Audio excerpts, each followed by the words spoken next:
வரக்கூடியவங்க என்ன சொல்கிறாங்க, என்னப்பா நீ தான் இப்படி கஷ்டப்படுற, உன் பையனை போய் இதில் விடுறியே அப்படின்ற மாதிரி சொல்கிறாங்க. எனக்கு மனசு கஷ்டமாக தான் இருக்குது. இருந்தாலும் பையனை அப்படியே தயார் பண்ணிகிட்டு இருக்கேன். அப்புறம் மொபைல் பஞ்சர் போவாங்க.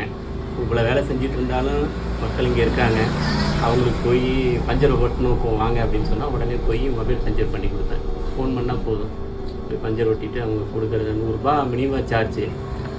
அப்புறம் ஒரு சிலர் வந்து கொடுப்பாங்க, 80 ரூபா வாங்கிக்க, 70 ரூபா வாங்கிக்கலாம், சரின்னு சொல்லி அதையும் வாங்கிட்டு வந்துடுவாங்க. நல்லபடியாக போயிட்டுருக்குங்க.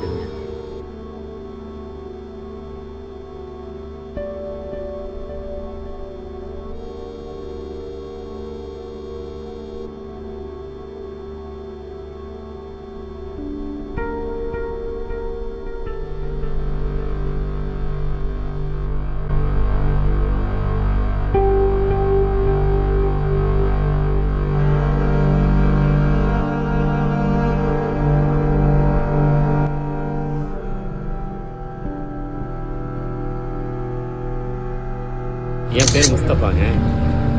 அப்புறம் நான் சின்ன குளத்துப்பாளையம் ரயில்வே கேட்டு கடை வச்சுருக்கேங்க. நான் கிட்டத்தட்ட ஒரு 2016 வச்சுருக்கேன். ஒரு 8-8.5 வருஷம் ஆகுதுங்க வேலை செஞ்சிட்ருக்கேன். இந்த ஏரியாவில் ஒரு 5000 கஸ்டமர் இருக்காங்கன்னா எனக்கு ஒரு குறைஞ்சது ஒரு 50-100 கஸ்டமர்கிட்ட வருவாங்க. வர கஸ்டமருக்கு திருப்தியாக வேலை செஞ்சு கொடுத்துட்ருக்கேங்க. போதுமான அளவுக்கு பாயினா ஒரு பாயின்னு எல்லோரும் நம்ம ஒரு இதாக இருப்பாங்க. அந்த அடிப்படையில் வேலை செஞ்சு இப்படி ஓடிட்டுருக்குங்க. நான் அப்படியா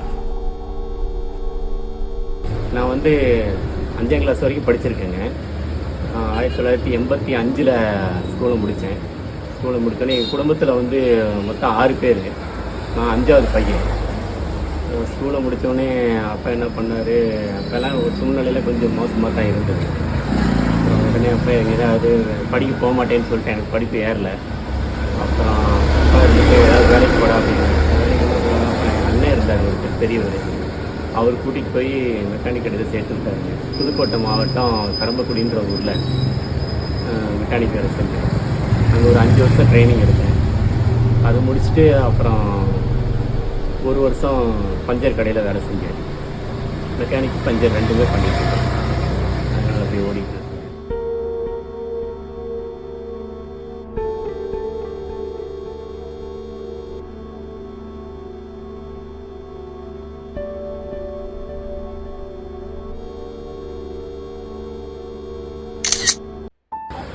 புதுக்கோட்டையில் வேலையை கற்று முடிச்சுட்டு கரூர் மாவட்டம் என் பிறந்த ஊருங்க. பிறந்த மண் எனக்கு கரூர். ஒரு கரூருக்கு வந்து இங்கே வந்து செட்டில் ஆகிட்டோம். இங்கே வந்து இடத்த வாங்கி இங்கே வந்து செட்டில் ஆகிட்டோம். அதுக்கப்புறம் சில ஆண்டுகளாக வந்து நான் குசுவலை கம்பெனிக்கு வேலைக்கு போனேன். குசுவலை கம்பெனிக்கு வேலைக்கு போகிறப்போ எனக்கு மெக்கானிக் மேட் இருந்ததுனால அந்த வேலையும் கொஞ்சம் ஓரளவுக்கு நல்லா தான் இருந்தது. பார்த்தோம். அப்புறம் வர இந்த கரூர் மாவட்டத்தில் குசுவலையெல்லாம் கொஞ்சம் டல்லாகிடுச்சு. ஆனதுக்கப்புறம் அது செட் ஆகலைன்னு சொல்லி அப்புறம் நம்ம வீட்டிலே உட்காந்துக்கிட்டு பஞ்சர் ஓட்ட ஆரம்பித்தேங்க. First சைக்கிளுக்கு puncture ஓட்டினேன். அதுக்கப்புறம் எங்கள் தெருவில் இருக்கவங்களாம் கூப்பிட்டு வண்டிகளுக்கு பஞ்சர் ஓட்ட சொன்னாங்க. படிப்படியாக அப்புறம் அந்த ஊருக்கே பஞ்சர், அந்த எங்கள் ஊர் ஏரியாவுக்கே பஞ்சர் ஓட்டிகிட்டு இருந்தேன். அப்புறம் ஓட்டிகிட்டு இருக்கையில் அப்புறம் 2 வீலர் மெக்கானிக்கல் வேலை எனக்கு தெரிஞ்சதுனால அப்புறம் அக்கம் பக்கம்லாம் கூப்பிட்டு வண்டி வேலைக்கு கூடாது கொடுத்தாங்க. அப்புறம் கொஞ்சம் நாள் கழித்து எல்லாம் நீ ஏப்போ கடை வைக்கக்கூடாது அப்படின்னு சொன்னாங்க. சரி ரைட்டுங்க பண்ணலாங்கன்னு சொல்லிட்டு அப்புறம் கடை வைக்கிறதுக்கு உண்டான முயற்சிகளை எடுத்துகிட்டு இருக்கப்போ தான் அப்புறம் எனக்கு ஹெல்ப் பண்ணாங்க. அப்புறம் வீட்டில் இருக்கவங்களுக்கு சொன்ன போய் நான் சின்ன வயசுலேருந்து சொன்னப்போ பண்ணுப்பா அப்படின்னா சரின்னு சொல்லி அதில் ஜாமான்லாம் வந்து தேவைப்பட்டது, திங்ஸ்லாம் வாங்க வேண்டியது, வாங்கிட்டு கம்பர்சர்லாம் வாங்க வேண்டியது எல்லாம் வாங்கிட்டு அப்படியே கடையை வந்து முடிச்சு இப்போ நடத்தி ஓடிட்டு பரவாயில்லைங்க. நல்லா தான் இருக்கேன், ஒன்றும் பிரச்சனை இல்லைங்க. இருந்தாலும் என்ன கேட்டிங்கன்னா இந்த தொழில் மேலே உள்ள யங்ஸ்டர், அதாவது சின்ன என்னுடைய பையன் இருக்காங்க இல்லைங்களா, என்னுடைய பையனுக்கு வந்து இந்த வேலையை கற்றுக்குன்னா வர ஆளுகளே வந்து இந்த தொழிலில் என்ன சொல்கிறாங்கன்னா, ஏப்பா அந்த பையனுக்கு இந்த வேலையை கற்றுக் கொடுக்குற, ஒரு டாக்டர் ஆக்க வேண்டியதானே, கலெக்டர் ஆக்க வேண்டியதானே அப்படின்றாங்க.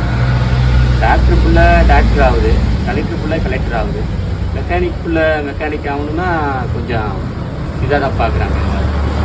ஏன் அப்படி நம்ம பையனை வர வைக்கணும்னு நினைக்கிறாங்க, மெக்கானிக் ஆகணும்னு நான் நினைக்கிறேன். அவங்க வரக்கூடியவங்க என்ன சொல்கிறாங்க, என்னப்பா நீ தான் இப்படி கஷ்டப்படுற, உன் பையனை போய் இதில் விடுறியே அப்படின்ற மாதிரி சொல்கிறாங்க. எனக்கு மனசு கஷ்டமாக தான் இருக்குது. இருந்தாலும் பையனை அப்படியே தயார் பண்ணிகிட்டு இருக்கேன். கொஞ்சம் கொஞ்சமாக தயார் பண்ணிகிட்டு இருக்கேன். இருந்தாலும் பையனும் கொஞ்சம் உறுதுணையாக இருக்கான். ஸ்கூலுக்கு போகிற டைம் போக 10 டைமில் வருவான். சொல்லிட்டு இருக்காங்க, காற்று பிடிச்சா கூட அவனை பையனை சத்தம் போடுறாங்க, நீ அப்போ அந்த வேலை செய்கிற அப்படிங்கிறாங்க. பஞ்சர் தொழில், மெக்கானிக் தொழில் அவ்வளோ ஒன்றும் கேவலம்லாம் கிடையாதுங்க.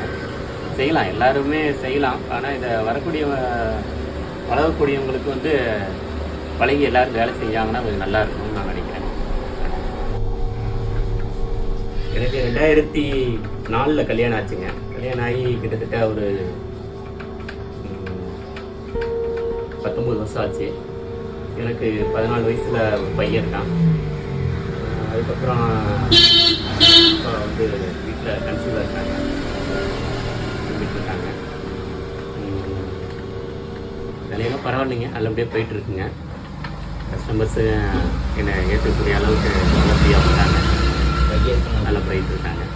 இப்போ இருக்க குழந்தை என்ன குழந்தைன்னு தெரியலைங்க, ஆனால் குழந்தை இருக்குதுங்க. அப்புறம் மொபைல் பஞ்சர் போவாங்க. இவ்வளோ வேலை செஞ்சுட்டு இருந்தாலும் மக்கள் இங்கே இருக்காங்க, அவங்களுக்கு போய் பஞ்சரை ஓட்டணும் வாங்க அப்படின்னு சொன்னால் உடனே போய் மொபைல் பஞ்சர் பண்ணி கொடுப்பேன். ஃபோன் பண்ணால் போதும், போய் பஞ்சர் ஓட்டிட்டு அவங்க கொடுக்குறது 100 ரூபா மினிமம் சார்ஜு. அப்புறம் ஒரு சிலர் வந்து கொடுப்பாங்க 80 ரூபா வாங்கிட்டு 70 ரூபா வாங்கிக்கலாம், சரின்னு சொல்லி அதையும் வாங்கிட்டு வந்துடுவாங்க. நல்லபடியாக போயிட்டு இருக்குதுங்க. இந்த வீடியோ பார்த்துட்டு இருக்கவங்களுக்கு 2 வீலரில் போயிட்டுருக்கீங்க, அவங்களுக்கு யாராவது வண்டி பஞ்சர் ஆச்சுன்னா கூட இந்த கீழே ஓடிட்டு இருக்க நம்பருக்கு கான்டாக்ட் பண்ணுங்கள். ஒரு 10 கிலோமீட்டருக்குள்ளே இருக்கவங்களுக்கு வந்து நான் நல்ல முறையாக பஞ்சர் ஒட்டி சரி செய்து தருவேன். டெய்லியும் ஒரு 5 வண்டியிலேருந்து ஒரு 10 வண்டி வரைக்கும் வருதுங்க. 1000லேருந்து ஒரு 1500 ரூபா கிடைக்குங்க. அது இல்லாமல் பஞ்சர் ஓட்ட போகிறேங்க. ஓகே, நல்லா இருக்கு, ஒன்றும் பிரச்சனை இல்லைங்க, நல்லபடியாக ஓடிட்டுருக்குங்க. அப்புறம் நான் சின்ன குளத்துப்பாளையம் ரயில்வே கேட்டை ஒட்டி தான் கடை வச்சுருக்கேன்.